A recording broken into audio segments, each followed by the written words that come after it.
Welcome to the Queen Bee interview, hosted by the Chinese Mom in Business Club. Today's interview is for you if you are looking for inspirations for achieving more in your business and personal life. Because our guest today has demonstrated to us that sky is the limit. So my name is Xiaofang Sutton, the co-founder of the Chinese Mom in Business Club and the co-host of today's interview. And I was joined by my amazing co-host, Sally, and our very beautiful guest today, Lin. So I'll pass the honor to my co-host, Sally, to introduce Lin properly. Sally? Yeah, thank you. Thanks a lot, Xiaofeng. And thank you so much, Lin, for making time to join us. I know you have a 5-month-old baby, so really appreciate that. So I actually had the honor to speak with Lin on the same panel discussion back in March during the International Women's Day. And I was totally impressed and inspired by what Lin shared during the platform. So I said, we have to get you to the Chinese Moms in Business Club. So who is Lin? So I have to say she's a champion on diversity and a mother of 2 young children aged 5 months and 3 years old. Lin is now the executive director at Goldman Sachs Asset Management. And I have to say, Lin is truly inspiring to lots of women and men. She has elevated women and ethnic minorities in the workplace. She's a multi-award winner, thought leader, keynote speaker, and also original thinker and innovator in different aspects, from diversity, culture to psychology to business.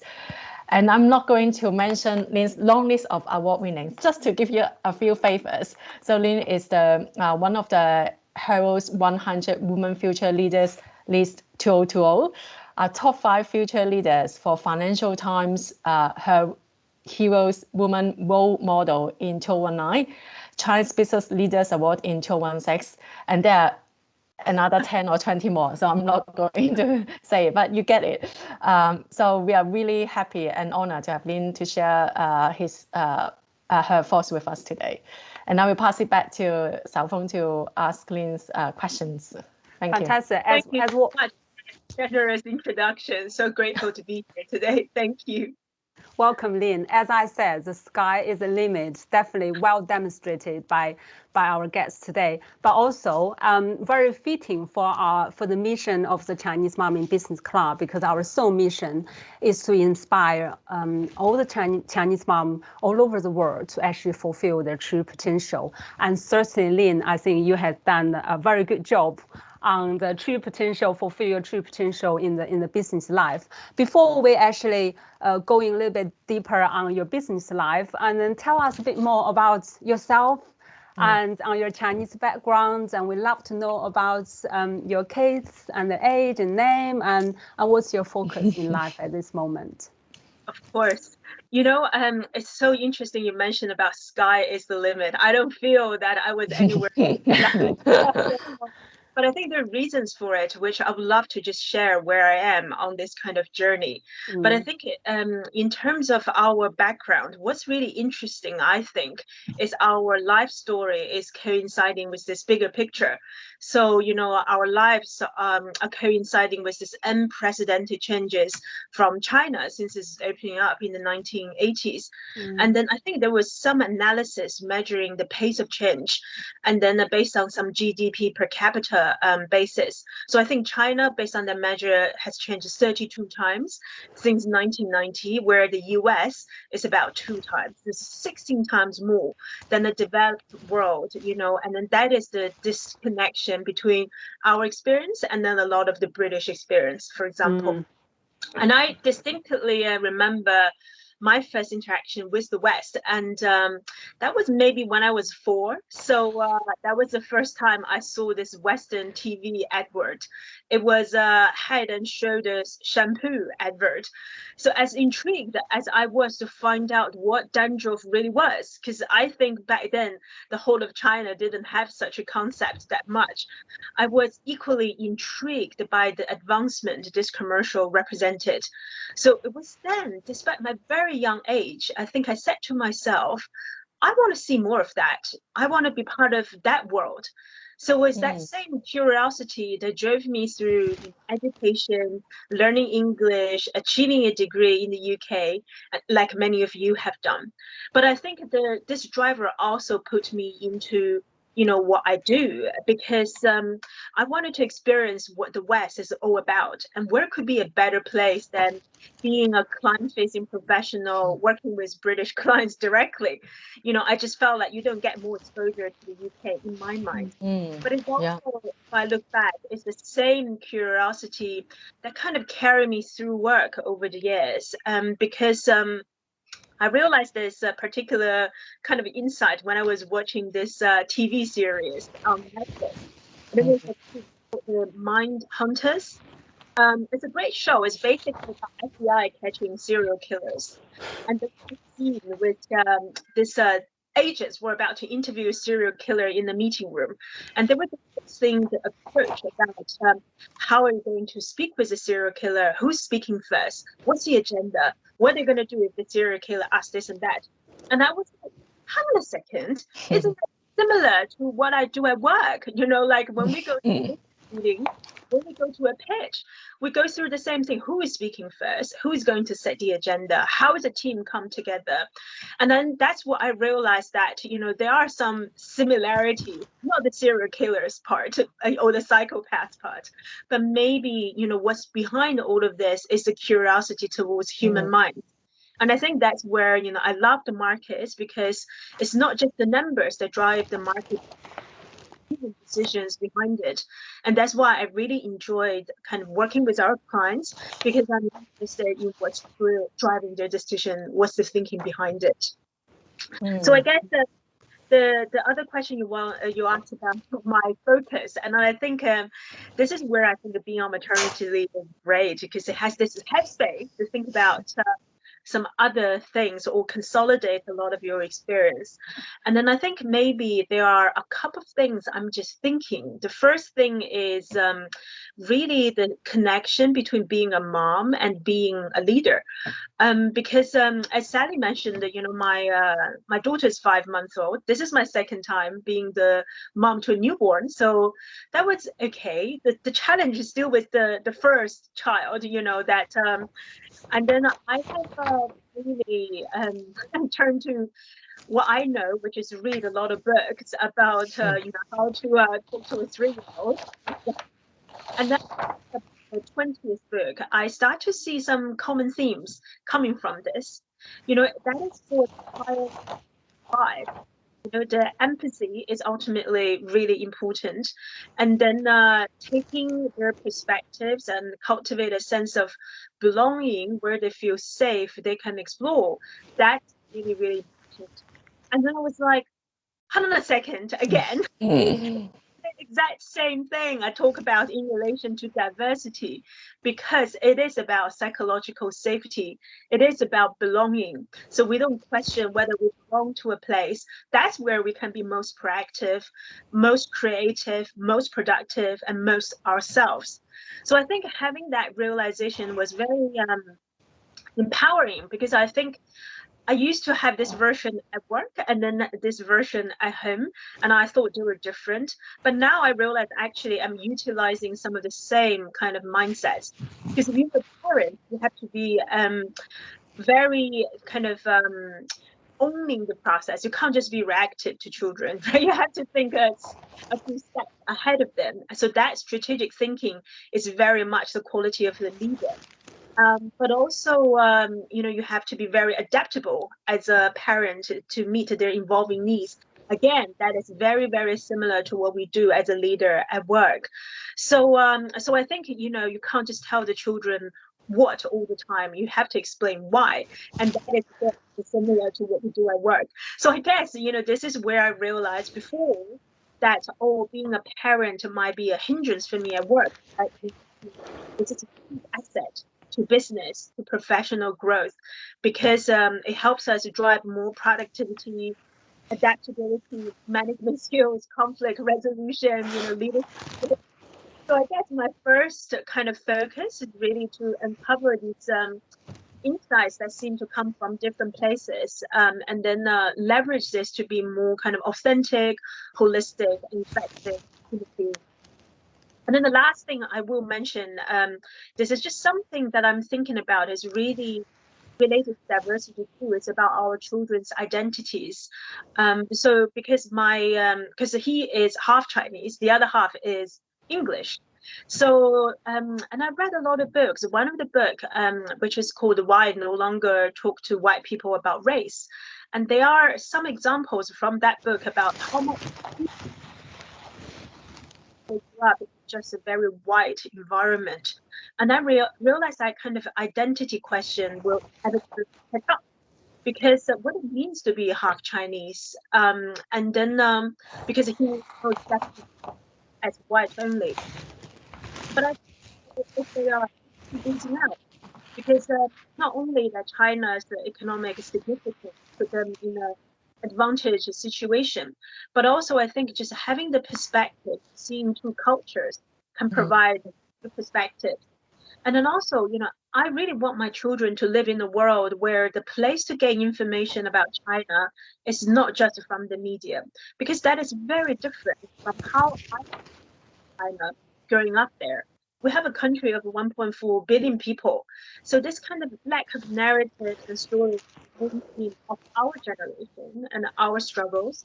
But I'd like him to live in a world that there are more versions of our stories that he can draw to, that he can, make his decisions, because the stories can be good and bad. It can be happy and sad.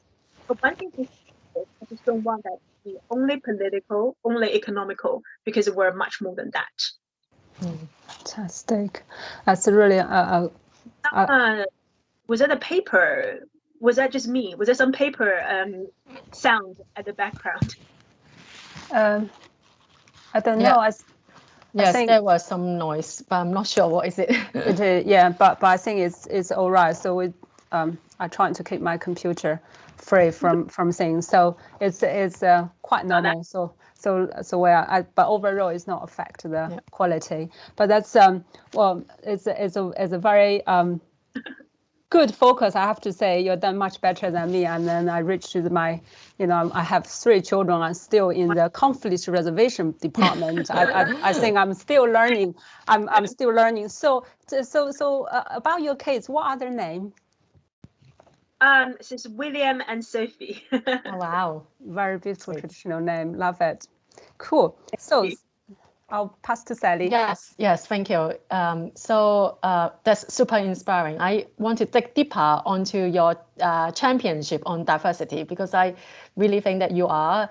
I was wondering if what motivated you to become a champion on diversity? Was there a turning point or an event that made you want to do this in the workplace?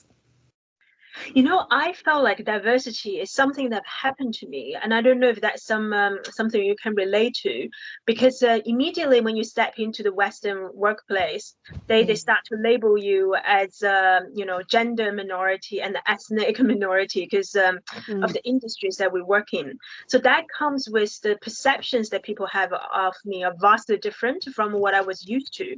So, for example, as a Chinese person working in finance, people just think I must be very good at math, must be very good at exams.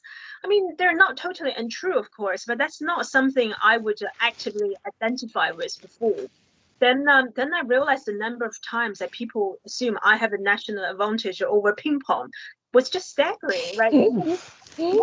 Sport. And I've also been told by my colleagues that speaking to me was full of surprises, because, when they asked me, how are you? I didn't realize that was not a genuine question. It took me quite a while to figure out, as I have observed quite a few scared faces from my colleagues who heard me start talking about how I really was, and was certainly not, I'm fine, thanks. So I think at the beginning, when I worked in the city, I just hadn't appreciated the enormity of the task of moving from another country that is so culturally distinct. And that work specifically, this huge challenge, what we know as the bamboo ceiling.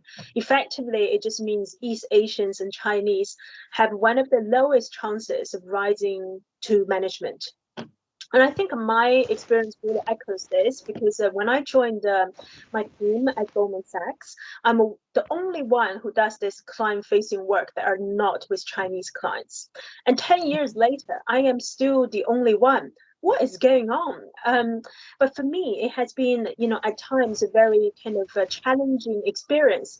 And then I was relieved when I read some research which really point out three things that you feel during this kind of integration process. One is you feel very incompetent. You were competent in your culture, but you're not here. The other one is inauthentic, is that you feel like you have to pretend to be somebody else. And the last thing is resentful, which is, why do I have to do this and they don't have to do anything? And then, so I think, the first turning point was really my kind of desperate attempt to find my voice because of feeling of those things. And then and I couldn't reconcile these two versions I've created. One is to be at work with, the Chinese version, for example. So I've decided to put a presentation on my perspective as a minority working here. So diversity really from that perspective provided me a platform because that is a topic that is very by many people, which really enabled me to have a voice. And it was through that kind of initial work where I have pioneered the presentations, conferences on diversity, China, for our clients, which I discovered that this content was really very useful. The scores that I had at was the highest at our firm history. That just tells you how much that people find this content very useful. So I guess that really gave me something that I realized that this kind of the cultural messages, expectations, I feel the feelings can be different, but the experience that the underlying feelings are very, very kind of universal. So that's I used to kind of love traveling. I visited about kind of 80 countries in the world, and one thing I've realized was we're not that different as I realized that we were.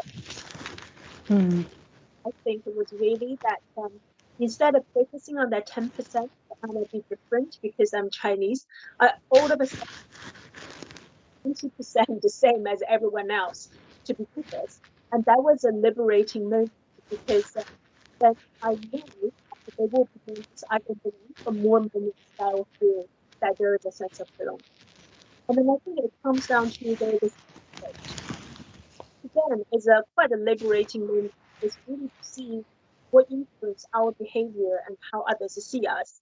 Because I think maybe many of us would be very familiar with the notion called the loudest dog gets shot in our culture. Whereas, especially for the American firms like I work in, the belief is the opposite. That is the squeaky wheels get the grease.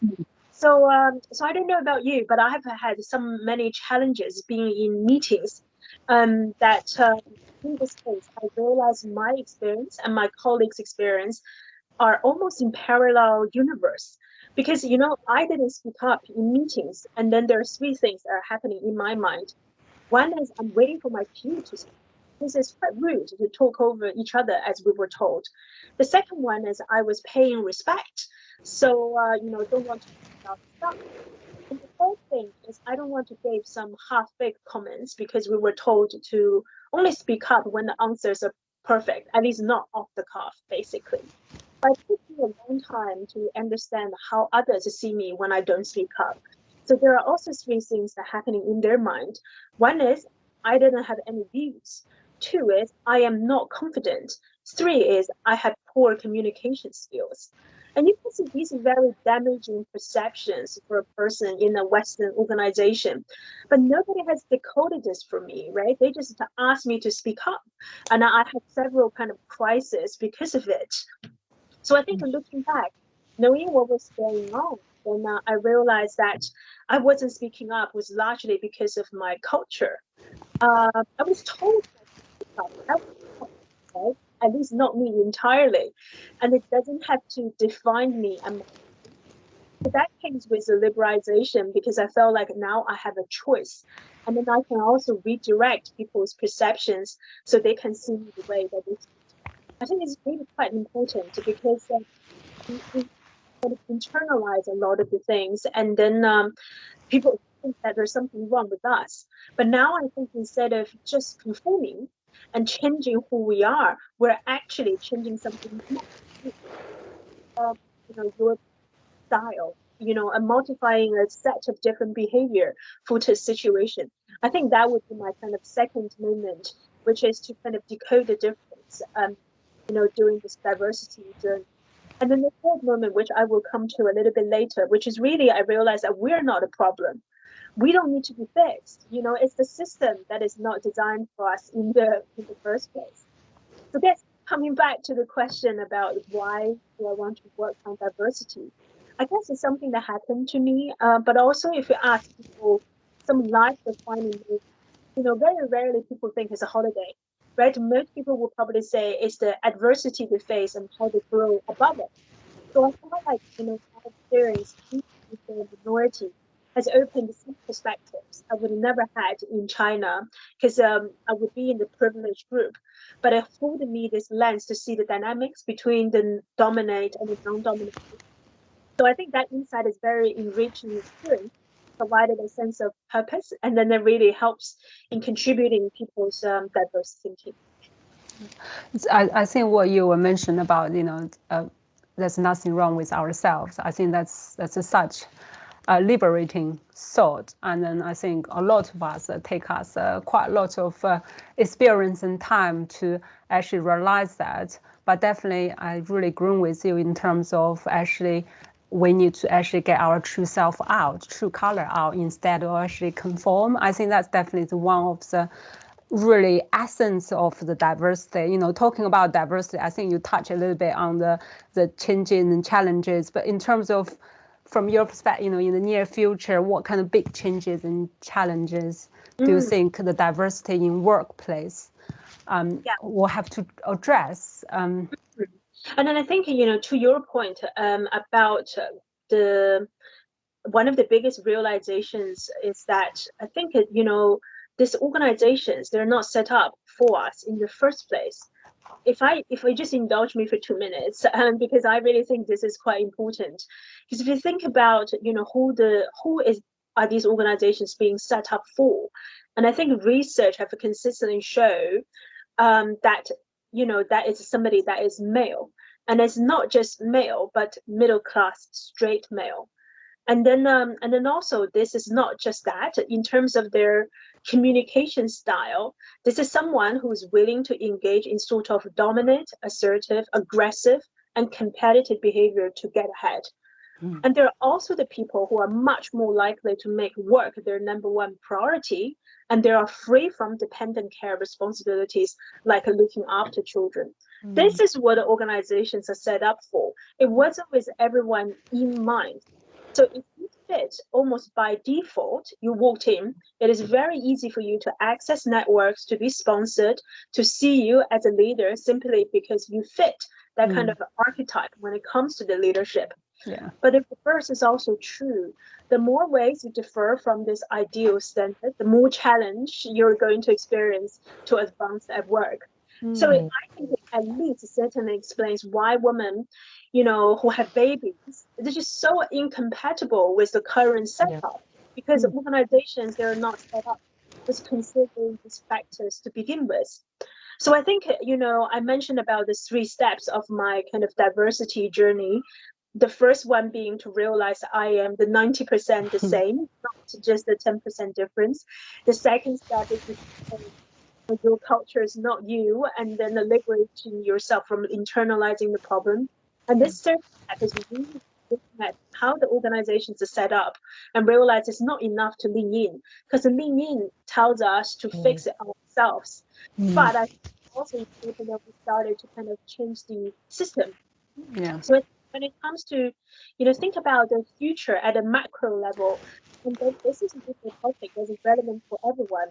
So part of my day job really is to navigate some of the trends that are happening in the future for the global investors. So it does come down often to those 3 key themes. The first theme is this technology advancement, in particular 5G, the artificial intelligence, and China is really in a leading place for that. The second key theme is the sustainability. Again, China is important with its commitment will drive a lot of activities and changes. And the third key theme is this demographics, in particular, this millennials generation who think and consume very differently from previous generations. Again, if you think about it, China has the biggest cohort of the millennials, over 400 million Chinese millennials. They're more than Europe and the US combined. So I think, when people talk about future, it actually very naturally leans towards China that people might not realize. And then I think our knowledge will play a very, very important role here. So that's the big level. But even at the kind of macro level, right? If you look at the future of the bull, what is that going to be like? Previously, this is all about profitability. So, but now it's much more about inclusive impact, purpose. Yeah. So that's the future of the leadership. So who has particular insights on purpose and inclusivity? Yeah. It's women, it's people of color, it's people who were not born into that kind of archetype. Yeah. Leadership qualities are much more in line with the qualities that we naturally have of the future leadership. And then also, just lastly, think about most of the boards will be made up by millennials. And these Chinese millennials, for the first time, have a real opportunity to be part of the global movement than our parents' generation, because we're value-led, we're less constrained by previous labels, we're consumers, and we're driven by a sense of purpose. So I think our experience in the West can be so powerful to unlock the similarities between. To your question, I think, future of the leadership will be changing. It's no longer viable for the firm just to play lip service, and we're in a position to take it and providing access to people about China and Chinese, and really cultivate a curiosity of that for our shared future. Fantastic. It's a really big topic, I have to say. We can't really describe in really 5 minutes for that question, but definitely it's really a very mind-opening, particularly talk about a lot of the China and young people, and I think it's definitely a topic for us to actually dive into at another time. Yeah. But we move on to the next question. Yes, thanks, Lin. And you have achieved so much in your short life so far. Graduated in Oxford, worked in Goldman Sachs for over 11 years, won numerous awards. So I want to ask what career achievements are you most proud of until now? Tough one. Choose one, two. I felt like, the fact that I've lasted this long as the only Chinese person, because looking back, there was just so little awareness, acknowledgement of our experience. And it has been just incredibly challenging and lonely at times. So I think the biggest achievement is to probably bring people's attention to our experience, to bamboo ceiling, which is a topic that most people have no idea what it is about. And I think that is almost bigger than, the deals I've won, the promotion that I've done, because there is that really kind of sense of purpose. And then I think just on the bamboo ceiling, because people put us, this BAME, right? BAME, and then we're all part of Asians. But actually, the bamboo ceiling is actually much more East Asians than South Asians. There's more study that has shown that the South Asians sometimes are actually performing better than the white colleagues, whereas it's only the East Asians that are really at the bottom. When I think there is a saying that we're most likely to be hired because we have gone to good schools, the education part is good, but we're least likely promoted. And then I think for East Asian or Chinese women, this cultural factor for Asians is 3 times worse than the gender factor.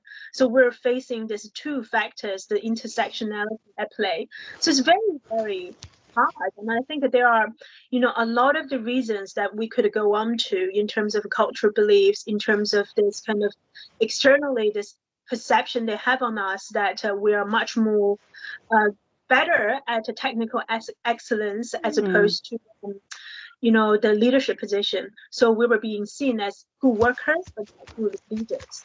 But I think, coming back to my earlier point, I heard other minorities saying this to me. They say, oh, because we're the minority, we have to try twice as hard. This is where I felt like growing up and it provides me a perspective, because we were in the majority back then. I don't want to try twice as hard. We have to do that. It's already so hard to adapt ourselves to these huge cultural differences. We're already initiating changes in organizations that are not designed for us in the first place. And now we have to try twice as hard in addition to all the huge tasks just to be acceptable at work. So this is why, as I mentioned earlier, that we really wanted to kind of change the system, and then really kind of lobby the organizations that our experience kind of matter. And I think our experience do matter, because it's not just diversity, because if you think about our lives, all the changes that we lived through, back home to coming to the UK, this navigating changes, transitions, that was what we can have a voice, because that is not the story of China. That's about managing changes that everyone can relate to. But it's also just leveraging these insights that we have to integrate that into the multinationals, right? Because the Chinese image that people think they're not reflecting who we are, but we're the first generation who have the experience of how the West has seen us. So provide some management insights here. But I think lastly, this is really a huge value of this kind of outsider mindset, is where we see the two different cultures, we can see things that others don't. This is there's a reason, by the way, the immigrants are much more likely to be entrepreneurs, because we can see different vantage points, we can see the same information in a very different way. So coming back, like I had this quote that I really liked, which is, benefits when we don't speak up, it's not us. So if you ask me, my achievement, and sorry for the long-winded answer, but I think because of this, it provided me as the only Chinese for this decade. I want my experience to count, and then I think we're defining our emerging identities and shaping our leadership styles as we speak. So I'm really quite proud of how I have come so far, from this kind of lonely, terrified Chinese girl to discovering and celebrating the multiple identities that I have, from a professional, a mom, a daughter, etc. So I'm really thrilled to be in a position to empower others, to inspire them to find their voice in the world and to drive more changes, one story at a time. Well, I have to say thank you very much for bringing the strong ray of light into, talk about the diversity, particularly. I think, any attempts is basically improves the communication between two cultures. But certainly, I think you definitely had a lot of courage, to willing to actually to stand up and speak up, and also willing to make mistakes and be embarrassed, which is a lot of in Chinese culture. I think in every single culture, it is a fear, right? It is inside the fear. So I think I'm very proud the awareness you bring today in the interview to Sally and I, and also to our audience, on the improvement, and particularly in the leadership. And then we see you as an example, sits in a executive team within financial institution. And it's really, again, back to, sky is the limit, and we should teach all the kind of people's perceptions on us being women, being mother, being Chinese woman living in UK. I think we should teach all that and just show who we are. And so I think it's a fantastic answer to my question, or to Sally's question. So really last question, and back into a little bit personal, relaxed bit. So what's your guilty pleasure? And I'm sure it's a quite stressful job, with this old responsibility, and then now with your 3-year-old and 5-month-old, and with a busy mommy life with young kids. So how you distress? I'm really trying to think of some new perspectives here because exactly as you said, like I did see work as a source of stress and see pleasure as guilty. And I was like, where's that from? I talked about decoding, right? Where is that belief from? And then I think, as a Chinese people, we always have very strong work ethics, from where we were the kind of agriculture society. So being ill is almost seen as a weakness. I mean, other people get well, that's fine, they're human, but not us, right? But like I was also thinking about the values I want to pass on to my children. Hard work itself is fine, but if that's at the expense of your health, you need the permission to be ill. There's so much anxiety about it. I think it's not very, very sustainable to begin with. It will most definitely lead to burnout, but also that is not the greatest way to live. I'm not sure if I want my children to be like that too. Because I think when we grew up, we all go to PE classes, right? The physical education. What I've realized was that why didn't they have any minds education? Because that's really where we need. So, on those kind of similar thought, I just felt like hopefully that I can have a slightly different relationship with work, with stress. Because when we mention about the diversity point, this is actually quite holistic, because this experience of being the only Chinese for so long, there is a term for it that's called representation burnout, because you're the only something. Yeah. Right, but now I can see that's where that what you are dealing with. So, and then also during COVID, where a lot of us have experienced the aggressions towards us, if not being exposed to it, have added a lot of stress. So you have to kind of almost see all the stress you deal with, not just completing a task at work stress. So that number one gives you something much more clear in terms of the task that you're dealing with. I suppose the second thing I wanted just to think about is really to assume this positive intent from my colleagues, because there are a lot of conflicts at work. And then I guess when people say that the relationship at Western companies is very simple, I guess it's not simple at all. And and then I think Chinese companies know the tool, but here you don't. And then so it's much, much harder. But I think that often we also assume negative intent from colleagues.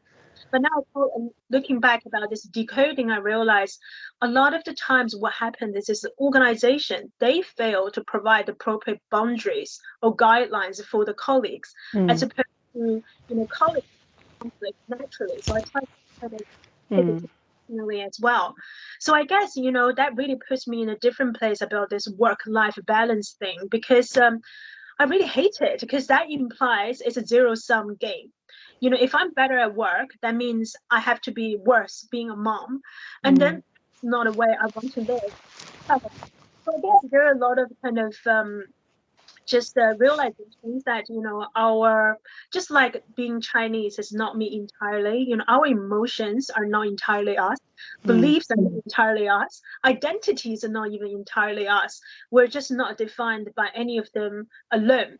So that leads me to really look at this kind of measurement of success. And you mentioned this, sky is the limit. And then I felt like by the Chinese standard, I probably have failed, to be fair, in terms of, oh, you probably haven't made however much, or you haven't, ruled Goldman Sachs, for example. But I guess that's because, in a way, they want us to believe that the job promotions, the wealth, fly first class is what success is like. But then what happens, right? I think a lot of the economy wants to tell us, based on our insecurity, that we're not good. So whose success is it? I guess one thing that I really wanted to do is not to tie my entire whole self-worth with work. I will probably get some, headspace in my head. So I guess, my guilty pleasure is probably to continue to discover this inexhaustible topic of how our minds work. So to that, I love reading, writing, podcasting, connecting with people. But also, I guess, the mind and then the body shouldn't be separate. So, you know, I love like kind of gym, exercising, yoga practice. So I guess all in all, it's much more kind of holistic, and then not see us as the opposite of work, and then see pleasure as the kind of enemy. And then I guess, you know, very lastly, when I kind of look back, I just realized being in the UK, having these challenges has been a very enriching experience. That 4 years old me, you know, standing in front of the TV, had a dream of kind of being in the West. But that really has evolved so much, because it's no longer a dream that we have to fit higher expectations as a single child. And it's no longer a version just to be successful. I guess it's much discovering ourselves, and then with that sense of purpose to define this emerging identity of our generation and then inspire future ones like our children. Fantastic. Put us, I mean, this is, can't be said better. I couldn't say any better than that. I don't know, Sally, how you feel about it. Yes, I feel so thankful for your inspiration, Lin. I think so many of us did not realize the issues we are facing. We just assume it's okay. And I think you have really articulated the challenges we are facing. So I'm really thankful that we have you to talk about diversity, and we can have another hour to talk about that. Yeah. No, but at the same, like, I think collectively our voice is just stronger. And then that I think I spent almost a decade trying to figure out our messages. But now I felt like our messages are ready. It will never be perfect, but it's ready to the extent that we need more platforms, we need more awareness. Because you know, with this year, the Stop Asian Hate, it really highlights people did not know we have any challenges at all. And then that's a huge disconnection with all the experiences we have. And then, but if we don't speak up, as I mentioned, who wins? It's not us. So I think really I would just encourage everyone to kind of share, you know, whichever versions of their stories, to give people the access to our experience. That will really help to get China on the agenda that we talk about, not being defined for us, because now China is not a topic. So we are the conversation, but we're not part of the conversation, is how I, if that makes sense. So I want to be part of the conversation. Yes. Great. Definitely. That's very inspirational.